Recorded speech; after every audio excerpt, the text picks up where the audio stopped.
Good afternoon, ladies and gentlemen.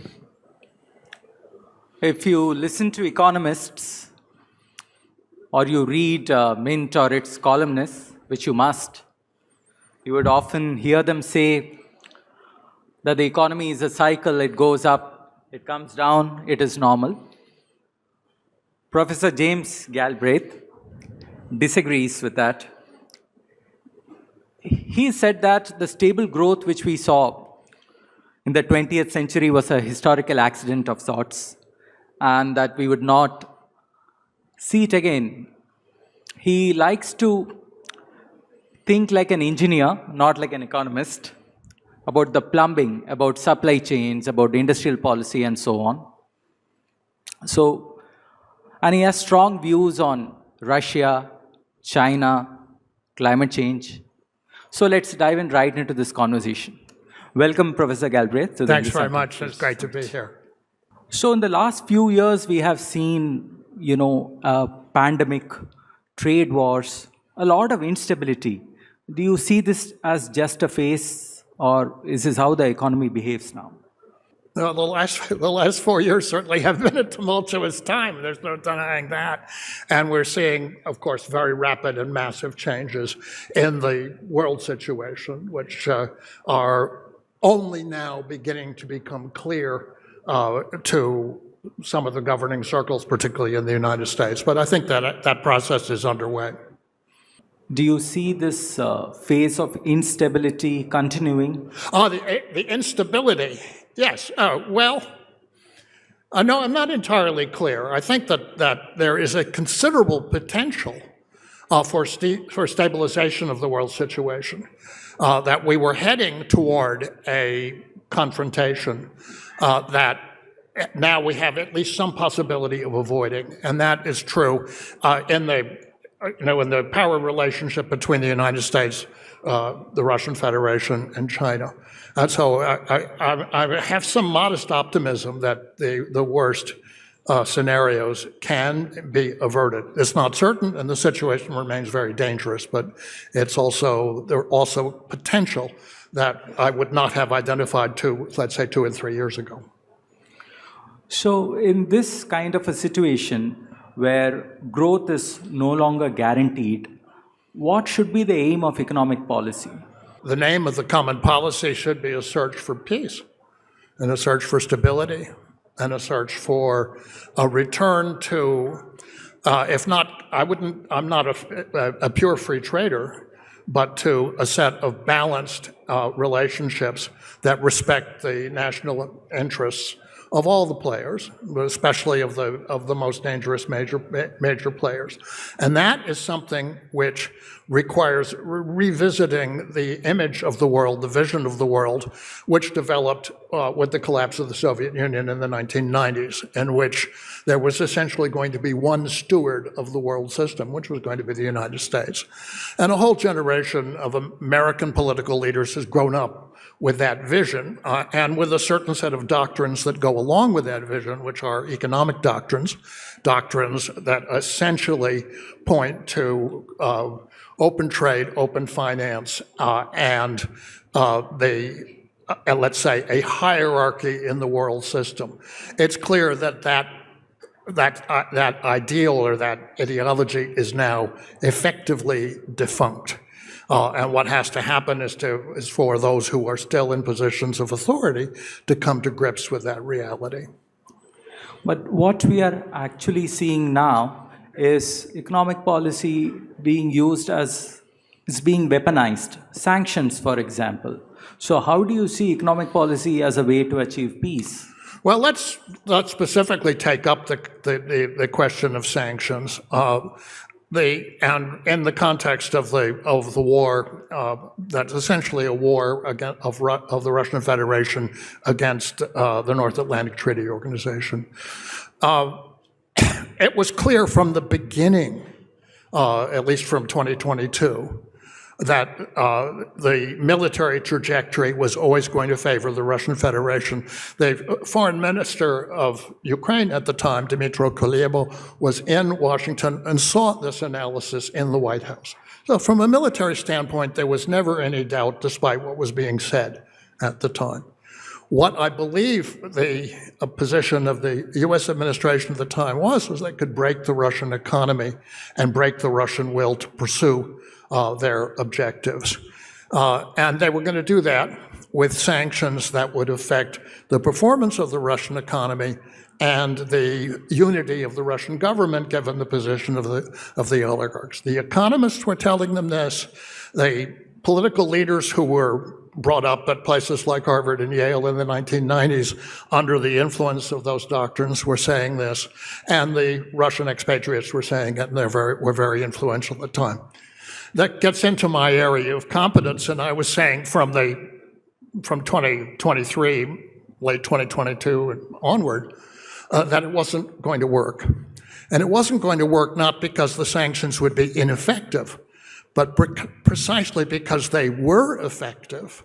And what they did was to oblige the government of the Russian Federation to take steps that they would not otherwise have taken, to basically impose capital controls. The flows of capital were cut off, to increase the pace of import substitution so they have a more consolidated internal supply chain, and to transfer the ownership of a great many capital assets from foreign corporations that were doing business in Russia to domestic corporations who bought the assets at relatively very heavily discounted prices.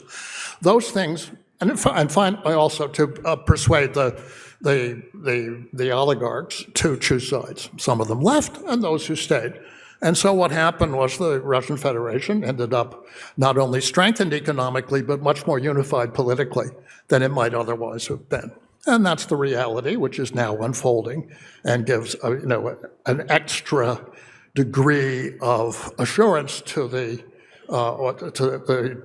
trajectory of the conflict. It's still a very dangerous situation.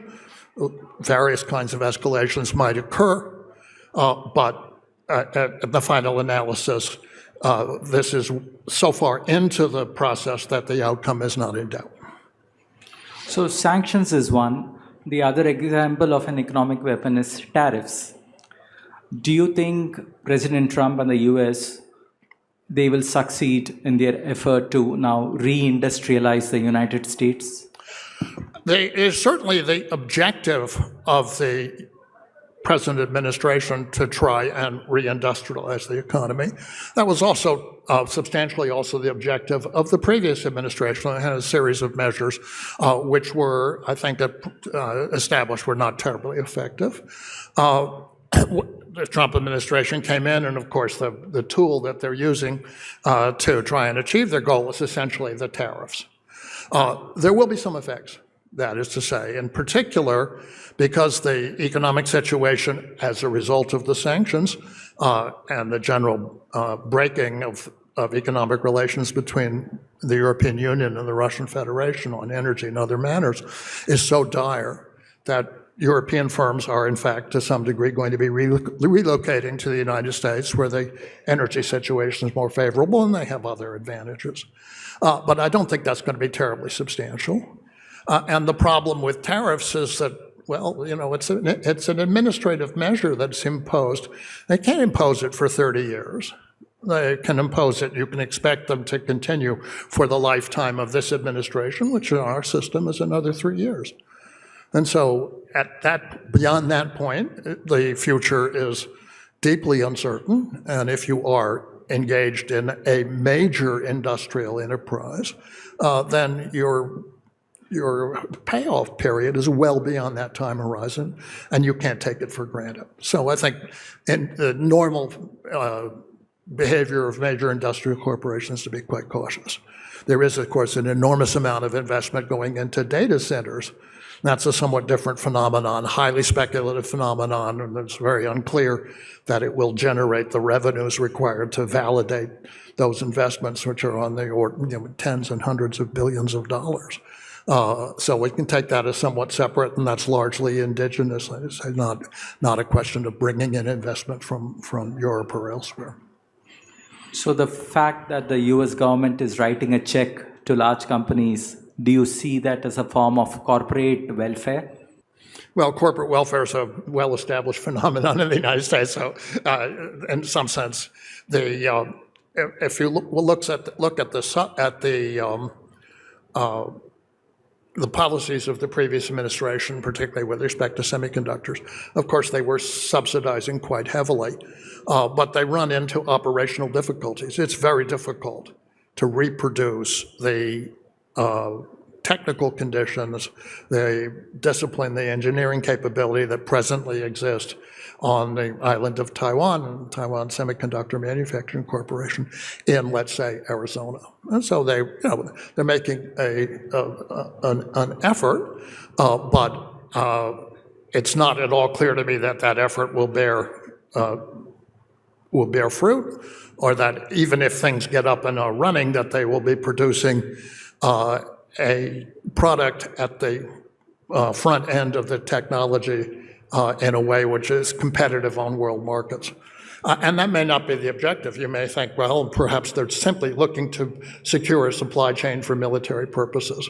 And that's, would not require the same level of volumes or the same competitiveness with cost.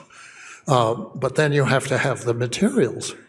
And that brings in, of course, the situation of rare earths and particularly of gallium, in which we have a essentially complete dependence on the People's Republic of China.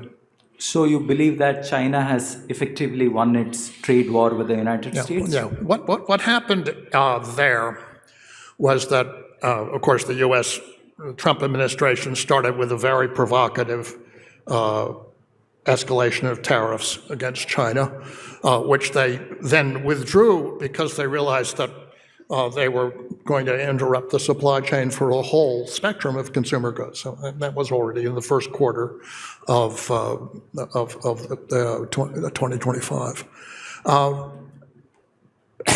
The next phase of it, or the most recent phase, the Commerce Department expanded something called the Entities List, which threatened the viability of financial transactions for a fairly broad spectrum of Chinese companies doing business not only in the US but all around the world. And China responded by saying, okay, you'll do that. We will put sensitive materials, rare earths and gallium, on a restricted export list, and particularly prevent their use in dual-use activities that might benefit an American military that might be gearing up for a military confrontation with China. And what happened? Very quickly, the American administration came to some realization, I'm sure, that the communications channels with the affected industries were quite open. They went and negotiated a provisional truce, which was then codified, or let's say agreed to, essentially signed off on by the two national leaders in Korea. China said, we'll give you a relief from the export controls for 1 year. This is what is known in judicial parlance as a deferred adjudication. And the effect is to say that the American position will be assessed again after a year.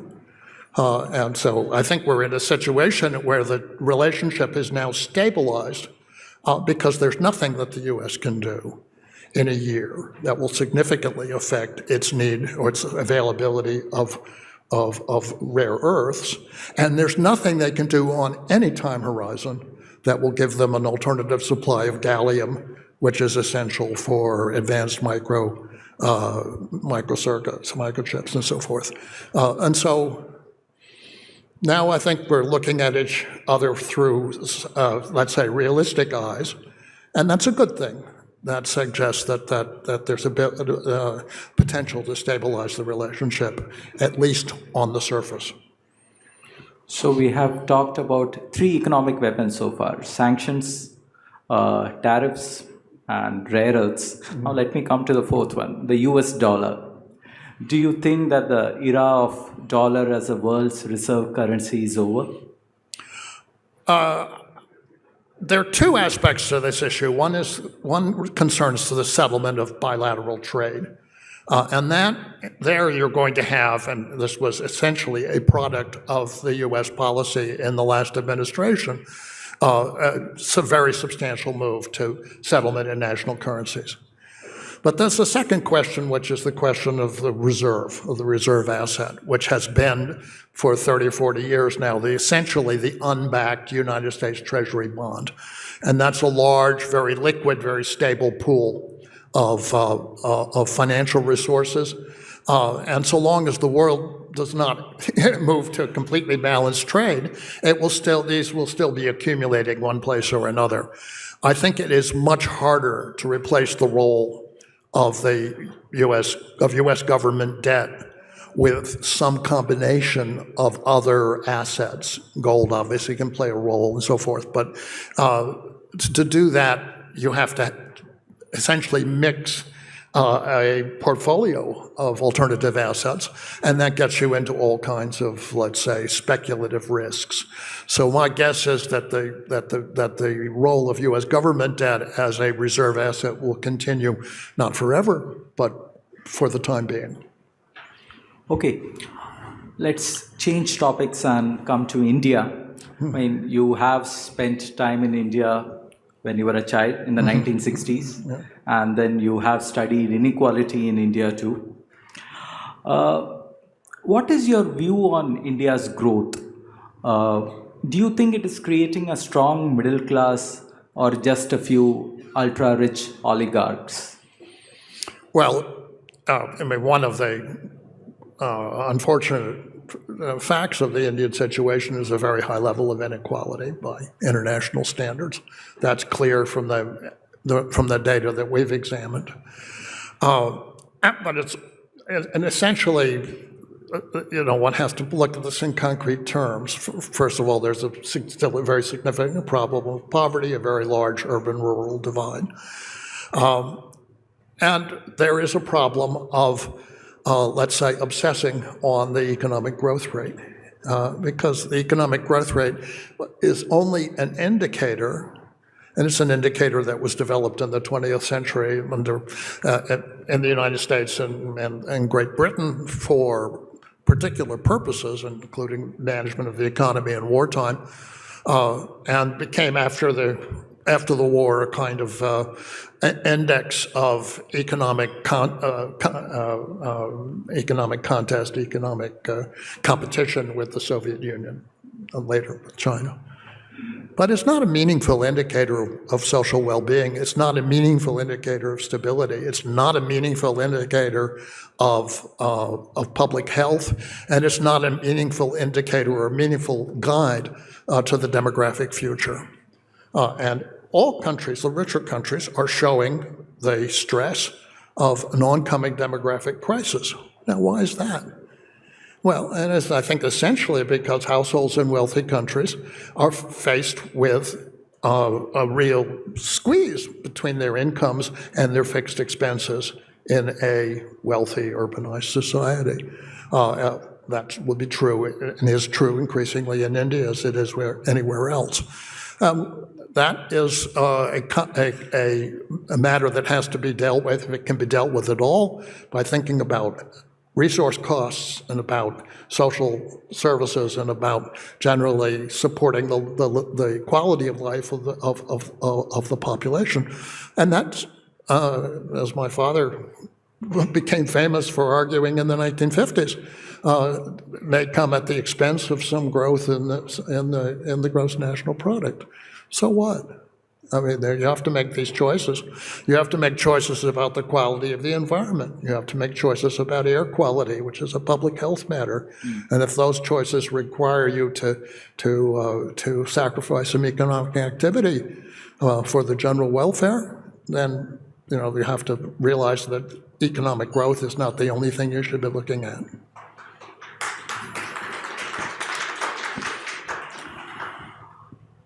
Another topic of great interest in Indian policymaking is manufacturing, because we have a large young population which is looking for jobs, decent jobs. Yeah.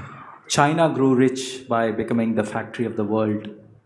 How do you see India? Has it missed the manufacturing bus, or is there hope yet? Well, first of all, the premise, did China really grow rich by becoming the manufacturing center of the world, or did it become the manufacturing center of the world in the course of a development strategy that enabled it to become rich? China, when I first went there in the 1990s, they had not built the Three Gorges Dam. No, why not? Because up to that point, it was a dangerous thing to do because of the possibility that in a war, it could be destroyed and catastrophic effects. Well, that possibility had gone away by the 1990s, and so they took this step which helped provide the kind of energy supply and energy security that they previously hadn't had. It was 10% of the country's energy capacity at that time. They laid down the infrastructure. They're still laying it down, although one might argue that they've gone as far as they need to go for practical purposes. But it's that foundation built up over time under conditions of political and economic stability that then says, okay, you want to start producing, or you want to expand your production of, or increase the quality of the technological level of your manufacturing, then that's something that private enterprises and foreign enterprises and joint ventures and so forth can be entrusted to do. But if you don't have the infrastructure, you don't have the underpinning, and you don't have the stability, then it's not going to happen. And if you're simply pouring resources into the manufacturing itself in the hopes that it will be competitive, well, that's a problem. You have to provide protection from the competition for long enough for that cost differential to be eliminated, and that's, might not happen. It might happen that when you lift the protection, the industries are no longer competitive and don't last. We're going to see that problem in the U.S. with whatever happens behind the wall of Mr. Trump's tariffs. So do you think the era of cheap goods is over with all this protectionism? The era of cheap goods, because people are no longer offshoring, they are friendshoring. Well, let me just make a comment on what happened in the United States.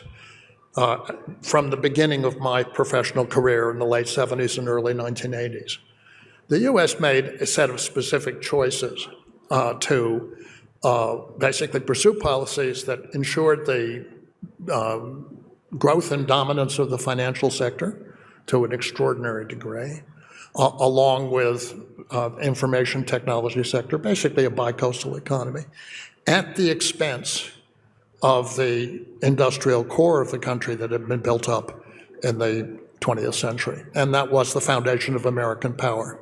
All that was basically allowed to move to Mexico and ultimately to China. And what happens then? You lose the capacity to be at the forefront of technical development, because technical development is a matter of the hands-on processes of engineers and managers and workers who are engaged in those activities. You can't do it conceptually from a distance effectively, and so you're going to lose ground.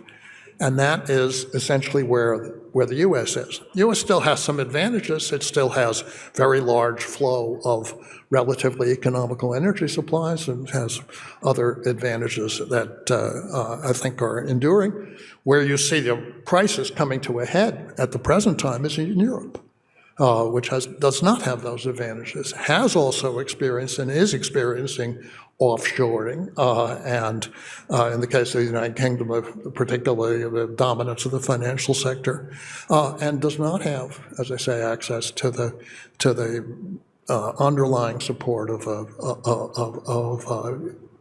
strong resource sector. With artificial intelligence is believed to take away jobs in the future? If so, how should the government tackle it? Should they give everybody a universal basic income or guarantee everybody jobs? I'm in favor of a job strategy. One of the things I was able to do very early in my career was to help draft what became the Full Employment and Balanced Growth Act of 1978. I drafted the provisions that essentially govern the conduct of monetary policy. It's an interesting assignment to have when you were 23 years old, but nobody thought that was going to be important. It turned out to be quite significant and still enduring over 50 years. But a job strategy provides people with the capacity to make something out of their lives. An income strategy, a cash strategy you obviously need to have support for people who are unable to support themselves. You need to have retirement support. You need to have a family support, all kinds of things. But the core of it should be a capacity for people to serve, to act as productive contributors to the society as a whole. Otherwise, you're going to end up with a lot of social fragmentation and a great deal of psychological stress. I don't think people I don't think it's possible to build a society in which people simply expect to be handed a check and not to have to do anything for it over long periods of time. You can see what happens with rich people who are handed those checks. They turn out to be useless, and their children turn out to be useless. So it's not from there that the future of a society is built. So 60 years ago, your father, John Kenneth Galbraith, wrote about the power of big corporations, massive corporations. Mm-hmm. If he were to come back and look at Apple and Amazon and Meta and Google, would he tell us, "I told you so"? These are very different entities.